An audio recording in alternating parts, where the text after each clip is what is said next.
On this Tuesday night, firing back. The diplomatic tit for tat after Canada accused India of being behind a BC man's murder. It has far-reaching consequences. How Canada's allies are reacting and what the Sikh community here is calling for. The plea from Ukraine's president to the UN. And this is clearly a genocide. His warning that if Russia wins, the security of other nations is at threat. As inflation soars, tenants struggle. I think what people are saying is enough is enough. The fight to stop rent from hitting the roof. And things are off the hook in this basement. Okay, got me. The eco-friendly fish farm in the middle of Montreal.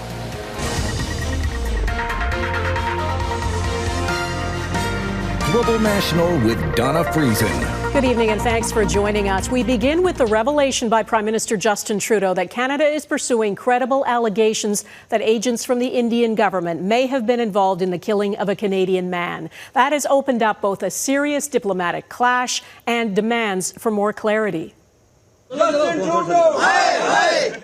In India, a small group of protesters chanted "Down with Justin Trudeau." India's government calls the allegation absurd. It is expelling one of Canada's top diplomats in that country. And today, the Prime Minister tried to lower the temperature. We are not looking to provoke or escalate. We are simply laying out the facts as we understand them. We have complete coverage of this explosive allegation and the reaction tonight from Ottawa, New York, and British Columbia. We begin in Ottawa with Touria Izri. Touria. Donna, the allegations are so serious, they're reverberating in Canada, India, and around the world. The Indian government vehemently denies it had anything to do with the killing, but it has already retaliated in what is becoming Canada's biggest diplomatic dust-up in years. India moved swiftly, summoning Canada's High Commissioner and informing him the Indian government is kicking out a Canadian diplomat. The expulsion comes less than 24 hours after Ottawa did the same. It is extremely serious and it has far-reaching consequences in international law and otherwise. Prime Minister Justin Trudeau revealed publicly India may be behind the killing of Canadian citizen and Sikh leader Hardeep Singh Nijjar. An allegation India calls absurd. The government of India needs to take this matter with the utmost seriousness. Trudeau says there's credible intelligence, but did not say what. The opposition leader wants specifics. He didn't tell me any more in private than he told Canadians in public, so we want to see more information. National security experts believe it could take years before hard evidence comes to light. But they say these accusations are unprecedented. It's extremely rare for a democracy, a democratic state like India, to be openly alleged by another state to have engaged in an extrajudicial killing. Canada has the world's largest Sikh diaspora. India has long accused Ottawa of providing shelter to what it calls Sikh extremists who want to separate from India. The strain between both governments was on display at this month's G20 in Delhi. These are long-held frustrations that the Indians have voiced, frankly, for decades. Given that volatility, members of Canada's Sikh community are worried. We grew up with a lot of these concerns. But there are questions about how seriously Canadian intelligence agencies took the threats against Nijjar, who had expressed fear for his life before he was shot dead. There wasn't a clear plan of protection. That's something that I'm deeply concerned about. Canada's allies are supportive and concerned. But a Five Eyes source says countries like the U.S. are being more cautious in their interpretation of the information provided by Canada's security agencies, pointing out that the intelligence suggests India may have been behind the killing. U.S. intelligence agencies have not gone as far as publicly accusing India. Donna? Right, Touria Izri in Ottawa tonight. Thanks. Prime Minister Justin Trudeau is now in New York for a meeting of the UN General Assembly. He won't run into India's Prime Minister there. Narendra Modi is not attending, but Trudeau is finding out how many of Canada's allies are joining in on the accusations about India. Our Mackenzie Gray is in New York City. Mackenzie. Well, Donna, Canadian allies have not gone nearly as far as the Prime Minister. Australia probably going the furthest, saying they've raised this with senior levels of the Indian government. But the UK and critically the Americans have not gone that far, saying they're in conversations with Canadian allies, but not calling out India specifically on this issue. And I think it's best underscored listening to Joe Biden's speech at the UN today when he referenced India. In the Indo-Pacific, we've elevated our Quad partnership with India, Japan, and Australia to deliver concrete progress for the people of the region on everything from vaccines to maritime security. Strong partnerships like Biden mentioned is something that Canada was attempting to push with India before as a part of their Indo-Pacific strategy. But Donna, after yesterday's bombshell that Justin Trudeau dropped, it's unlikely that will happen. And Mackenzie, can we expect that this issue will be raised further while world leaders are meeting at the UN? Well, Canada certainly would like this to be top of mind, and that started last night, Donna, with Melanie Joly meeting with foreign affairs counterparts from the G7. No word on how that meeting went, but despite this being a big issue, there's an even bigger narrative at play with India, and the West is trying to get closer with India. They're the most populous country on earth, and they're not aligned. They're not with the West, they're not with China and Russia, and that's led to a real diplomatic dance, which is playing out here at the UN, trying to woo India. And one of the people who's trying to do that is Vladimir Zelensky, the Ukrainian president. India has been neutral in the war, and Kyiv would like aid to be given to them, and they'd also like India to stop buying Russian oil on the cheap from Moscow. Now, Narendra Modi's not going to be here at the UN, which means that Vladimir Zelensky can't make that appeal in person. It also means that Justin Trudeau can't be criticized any further or have any awkward moments like we saw at the G20 with Mr. Modi here in New York. All right, Mackenzie Gray at the UN in New York. Thanks. The Prime Minister's accusation mirrors what many in British Columbia's Sikh community suspected since the night Nijjar was murdered back in June. Now they're saying their community needs better protection. They want answers after a months-long murder investigation hasn't resulted in any arrests. Kamil Karamali is following developments for us from Surrey, BC tonight. Kamil. Donna, BC's Sikh community taking the night to let the news sink in, but now the focus shifts on finding those who are responsible for the murder. The Sikh community attending prayers Tuesday at Surrey, BC's Guru Nanak Gurdwara. Among those prayers are calls for justice. Who are those culprits? Who are those individuals involved? Monday night, a memorial for Hardeep Singh Nijjar, hours after the Canadian government found what it called credible allegations of a potential link between Nijjar's murder and Indian government agents. In attendance, Nijjar's son, still in shock from his father's death 3 months ago. He'd even called home like 5 minutes before it happened, like, get dinner ready, I'm coming home. He's really happy. His family in the dark on the progress of the investigation. When news did come out, I was surprised, but it kind of drove away a little bit of anxiety that we were kind of feeling that, nothing's being done. But why would the Indian government allegedly set a hit out on a plumber in Canada? In 2014, India's Prime Minister Narendra Modi issued an arrest warrant for Nijjar, calling him the mastermind of the Khalistan Tiger Force, which the Indian government considers a terrorist group. He was never convicted of any crimes. In 2022, the RCMP's National Security Division warned Nijjar he was under threat of assassination. But other than that, there was no information given. Who, why, how. 1 year later, the 45-year-old would be shot to death outside of the Gurdwara where he served as president. Canada must immediately identify and bring to justice those individuals who were involved in the targeted killing of Hardeep Singh Nijjar. No arrests have been made in Nijjar's killing, RCMP only releasing this blurry picture believed to be the suspect's getaway vehicle. I think the government is trying to get our allies to weigh in on this. There may be a little bit of a freeze being on the out with India, maybe a little less sharing. The Sikh community here also pushing for Canada and its allies to set up sanctions against India. Part of that pressure will come in the form of protests at Indian consulate offices in Vancouver, Toronto, and Ottawa on Monday. Donna? All right, Kamil Karamali in Surrey, BC. Thanks. A little later, Eric Sorensen looks at why some Sikhs want a separate homeland in India and why it's such a flashpoint. Ukrainian President Volodymyr Zelensky is set to visit Canada this week, his first official visit since Russia launched its full-scale invasion of Ukraine. He's expected to travel to Ottawa and Toronto, but today he was front and center at the UN General Assembly in New York. It was Zelensky's first in-person visit to the UN, and he delivered an impassioned speech, warning if Russia is allowed to win in Ukraine, other countries will be under threat. Jackson Prosco reports. Far from the front lines, Volodymyr Zelensky mounted a one-man offensive. His Excellency Volodymyr Zelensky, warning Ukraine's defeat would bring dire consequences. The goal of the present war against Ukraine is to turn our land, our people, our lives, our resources into a weapon against you. 19 months into the war, Ukraine is at a crossroads, in dire need of longer-range weapons and military hardware, just as Russia forges new alliances to replenish its depleted army. The Ukrainian force. Zelensky is not only asking UN members for more support, he wants countries to formally stand against Russia.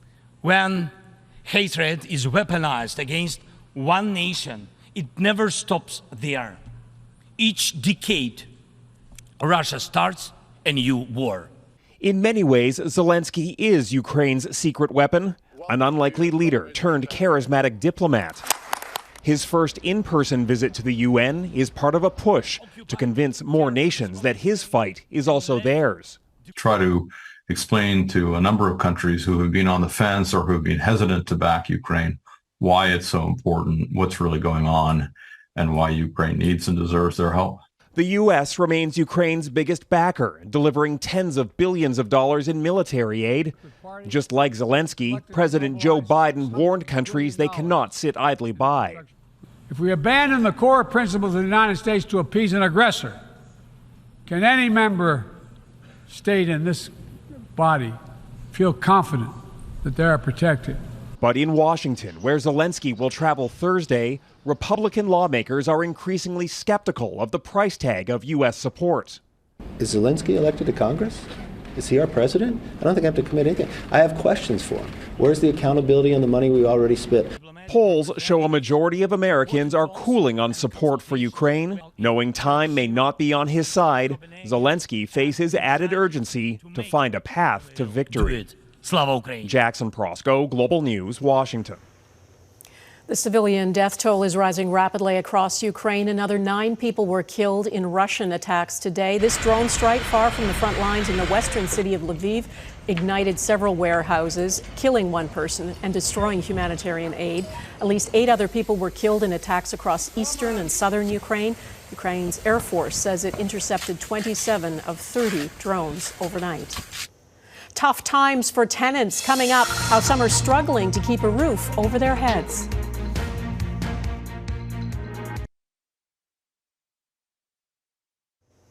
For the second straight month, the cost of living in Canada went up, fueling concerns another interest rate hike could be coming.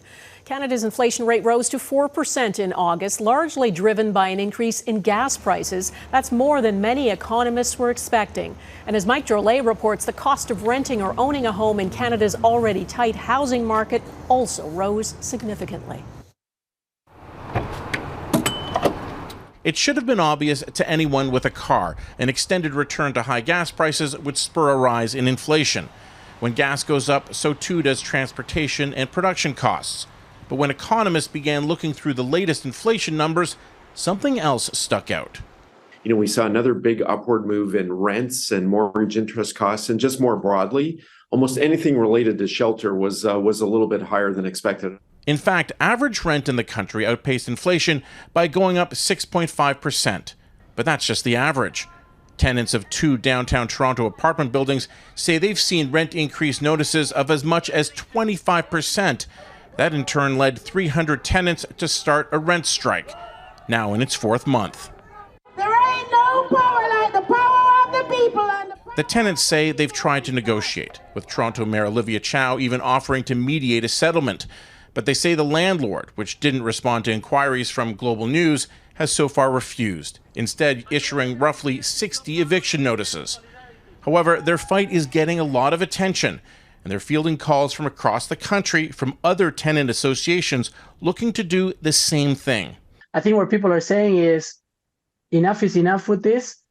We didn't know very well where to go, and now we're seeing groups in Toronto and in other locations doing this, so it is something that people can start doing. As grim as it appears for renters, homeowners are in the same boat, with mortgage interest costs up a staggering 30.9% year over year, leading economists to worry about the repercussions of another hike in interest rates. We haven't seen a great deal of forced selling of homes yet.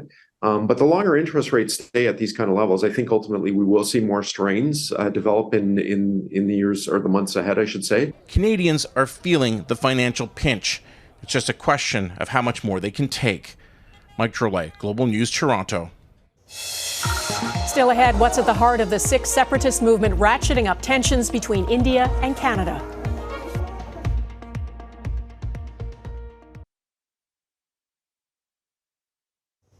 Diplomatic relations between India and Canada are at an all-time low after allegations agents from the Indian government may be behind the murder of a Sikh leader in BC. But calls for a separate Sikh homeland date back decades. Sikhs are a religious minority in India, and the push for an independent state has long been a flashpoint for violence. Eric Sorensen explains how that complicated history led to the moment we're in today. It marked the end of British rule, but the partition of India displaced millions of Hindus, Muslims, and the smaller community of Sikhs who became refugees in their own land. Up to 1 million died. In all, some 10 million people were uprooted from their homes. India, home for the Hindu majority. Pakistan, created for Muslims. But Punjab, overlapping the new border, left Sikhs without the independent state they wanted. Over decades, Sikh nationalists called for independence. In 1984, there were protests and riots in Punjab. Indian forces attacked the Golden Temple at Amritsar, killing hundreds of what India said were heavily armed militants. It was an outrage for Sikhs. We are now at war with India. In October, India's Prime Minister, Indira Gandhi, was assassinated by her Sikh bodyguards. In retaliation, the Sikh community was brutalized. Thousands were killed. Canada had a growing Sikh community. Few were seen as militant, but in 1985 an Air India jetliner from Canada was destroyed by a bomb over the Atlantic Ocean. 329 people killed, the worst terrorist attack in Canadian history. Only Inderjit Singh Rayat was convicted, but a Sikh militant group for Khalistani separatism was implicated. Today, some Sikhs in Canada continue to call for an independent Khalistan, wanting to claim a large area over northern India.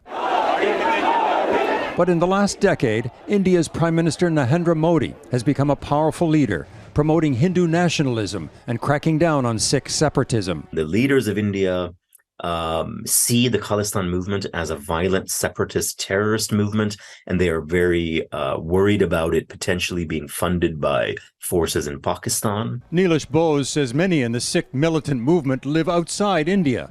There is freedom in this country for separatist sentiments, but the Indian government believes Canada is not rooting out what it views as criminals in this country. India also claims that in Canada, the Canadian authorities have not done enough to curtail and to prosecute those who are a part of what they consider to be Khalistani terrorist activity. Canada has called out the Modi government in the murder of Hardeep Singh Nijjar, but that may have little impact in India, where Modi's tough brand of Hindu nationalism makes him very popular. Justin Trudeau! Aye, aye. And makes Justin Trudeau the villain. Eric Sorensen, Global News. Something in the water next, how a Montreal farm is raising fish in the city.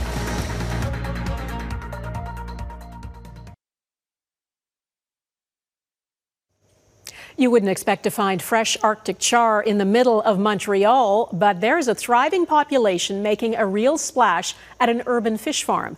It aims to produce about 30,000 kilograms of the cold water species a year. Our Mike Armstrong went to see the farm in the most unlikely of places. If you were given 100 guesses, you likely wouldn't get close to what's in this building's basement. It's in the middle of a Montreal industrial park in what was once a textile mill. All right, so we are in the fish farm now. Well, it is now home to 11 fiberglass tanks and an indeterminate number of fish. They're kind of hard to count. Okay, got me. Suffice to say, a lot. How many fish would be in here? In that one, there is about 11,000. Nicolas Paquin is the co-founder of Uppercule Fish Farm. It grows one species, Arctic char. It's native to Canada, usually found in freshwater lakes and rivers, and comfortable in groups. Considering the cramped quarters, that part was important, though Paquin says they thrive in the space they have. If they are scared, they can go at the bottom. If they are hungry, they go at the top. They are not like constrained to a small environment. They like protein. Paquin is a former mechanical engineer who went back to school and studied aquaculture. He and a partner started the project with a proof of concept in a garage and then expanded. They poop a lot. With so many fish, waste is a concern. They've built a massive system that removes solids from the tanks, filters the water, and then adds oxygen. It looks complicated, but it's basically a big aquarium. Fair enough. Now, the whole project is meant to be as eco-friendly as possible. Being in an urban setting means they're close to their customers. They sometimes do deliveries literally by bicycle. But being in a closed environment also means there's no danger of disease or parasites. We don't use antibiotic, we don't use chemical, we don't use hormone for the fish. The eggs for the fish are bought from Western Canada. It takes about 16 months for them to grow to market size. The fish farm made its first sales earlier this year. The goal is to get to about 30 tons annually and eventually expand again. Mike Armstrong, Global News, Montreal. And that is Global National for this Tuesday. I'm Donna Friesen. Tonight's Air Canada is the Somas River near Port Alberni, British Columbia. One of the many spots along Canada's west coast where the Chinook Salmon Run is happening. It attracts fishing enthusiasts from across the country. This woman is from Quebec. She got the catch of a lifetime. Thanks for watching. Hope to see you here again tomorrow. Bye-bye.